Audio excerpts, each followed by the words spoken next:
राधे राधे प्यारे भक्तों, इतना क्यों सोचते हो, इतना क्यों डरते हो, इतना क्यों परेशान रहते हो? जिसने तुम्हें जन्म दिया, जिसने तुम्हारी हर सांस लिखी है, क्या वो तुम्हारी जिंदगी नहीं संभाल सकता? कान खोल कर सुन लो। अगर तुम सच्चे दिल से भगवान पर भरोसा करते हो तो मस्त हो जाओ, भगवान सब संभाल लेंगे। हम हर छोटी छोटी बात पर घबरा जाते हैं। भविष्य की चिंता, पैसों की चिंता, रिश्तों की चिंता, लोग क्या कहेंगे इसकी चिंता, और इन चिंताओं के बीच हम जीना ही भूल जाते हैं। हम भूल जाते हैं कि हम अकेले नहीं हैं। जब जब इंसान टूटता है तब तब भगवान उसे थामते हैं। बस फर्क इतना है, हम उन्हें देख नहीं पाते।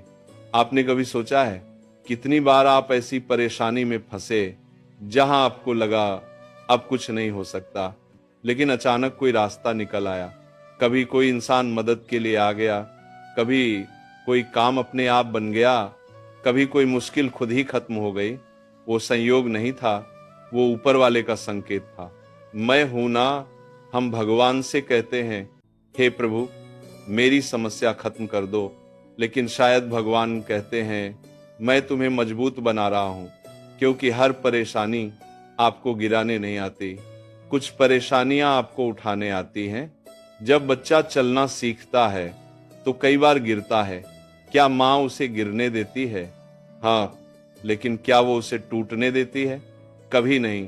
वैसे ही भगवान है, वो आपको गिरने देते हैं ताकि आप सीखो, लेकिन टूटने नहीं देते, क्योंकि वो आपको संभाले रहते हैं।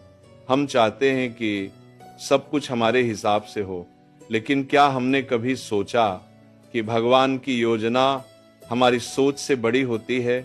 कई बार जो चीज हमें नहीं मिलती वो इसलिए नहीं मिलती क्योंकि वो हमारे लिए सही नहीं होती, और जो चीज हमसे छिन जाती है वो इसीलिए छिनती है क्योंकि उससे बेहतर हमारे रास्ते में आ रही होती है। लेकिन हम रोते रहते हैं, शिकायत करते रहते हैं और विश्वास खो देते हैं। सुनो, विश्वास का मतलब ये नहीं कि जिंदगी में परेशानी नहीं आएगी। विश्वास का मतलब ये है कि परेशानी आएगी, लेकिन आप अकेले नहीं होगे। जब नाव बीच भंवर में फंसती है तब नाविक घबराता नहीं, वो पतवार पकड़ता है और भरोसा रखता है कि किनारा आएगा। आपकी जिंदगी की पतवार भगवान के हाथ में है, तो फिर डर किस बात का? जो होना है वो होकर रहेगा। लेकिन अगर आप डरते रहोगे तो सफर का आनंद खो दोगे। इसलिए मस्त रहो।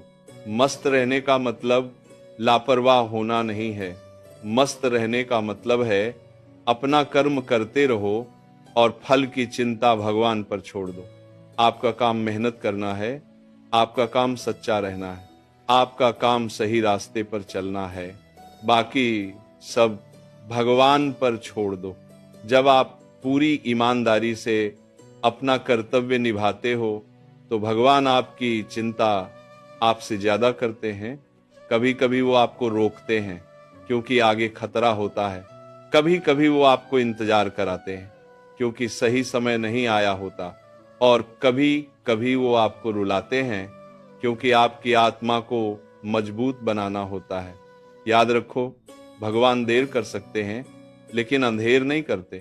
जो आपका है वो आपको मिलकर रहेगा, कोई छीन नहीं सकता, और जो आपका नहीं है वो चाहे कितना भी पकड़ लो टिकेगा नहीं। इसलिए आज से एक फैसला करो, ज्यादा सोचकर खुद को बीमार नहीं बनाओगे, हर छोटी बात पर परेशान नहीं होगे, हर असफलता पर टूटोगे नहीं, क्योंकि तुम जानते हो भगवान तुम्हारे साथ हैं। जब पूरी दुनिया तुम्हारे खिलाफ हो तब भी वो तुम्हारे साथ हैं। जब सब रास्ते बंद हो जाएं तब भी वो एक नया रास्ता बना सकते हैं। तुम्हारी कहानी खत्म नहीं हुई है, तुम्हारा संघर्ष बेकार नहीं जाएगा। हर आंसू गिना जा रहा है, हर दर्द दर्ज हो रहा है, और एक दिन जब समय बदलेगा तो तुम पीछे मुड़कर देखोगे और कहोगे, धन्यवाद प्रभु, अगर आपने मुझे उस वक्त संभाला नहीं होता तो मैं आज यहां नहीं होता। इसीलिए मुस्कुराओ, विश्वास रखो और मस्त रहो, क्योंकि जब भगवान साथ हों तो डर कैसा। अगर ये वीडियो आपको सुकून दे गया हो, अगर आपके दिल का बोझ थोड़ा हल्का हुआ हो, तो अभी कमेंट में लिखो जय श्री